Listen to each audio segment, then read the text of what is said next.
dobar dan ili dobro jutro svima, gdje god da se nalazite. Evo, danas nekako nastavno na onaj video koji sam snimila o autentičnosti, imam potrebu reći još nekoliko riječi na tu temu, a odnosi se na to kako vjerovati sebi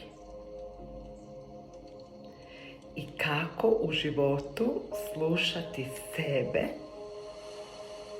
a ne druge.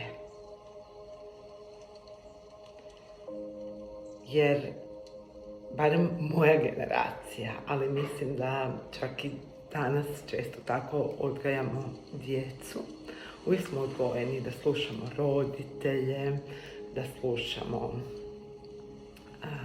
učitelje, profesore, autoritete iz određenih područja, a niko nas ne uči tome da kritički promišljamo o stvarima, da promatramo stvari iz više perspektiva, da na osnovu toga što osjećamo u srcu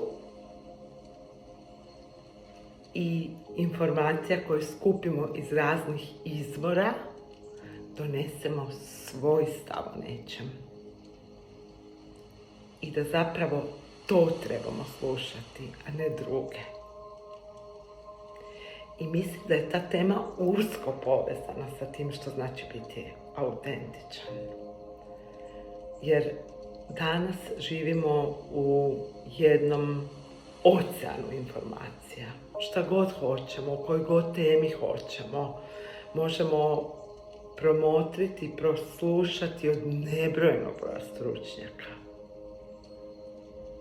Ali baš zato nekako mislim da se naša svijest razvija u pravcu da više ne trebamo slijepo slušati druge, nego da trebamo probuditi svoj unutarnji kompas, svoj unutarnji zdravi razum, svoje srce i početi u životu slušati sebe. Donositi u životu odluke iza kojih mi stojimo, koje su naše. Kreirati stavove i izgovarati te stavove koji su naši, jer imamo apsolutno pravo na tu istinu. I evo, sretna sam da konačno živim u vremenu gdje se više slijepo ne slušaju autoriteti.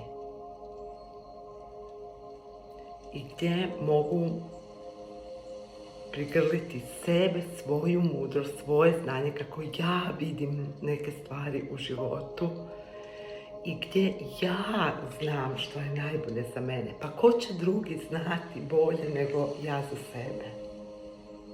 To ne znači da ću biti kruta, to ne znači da ću osuđivati druge.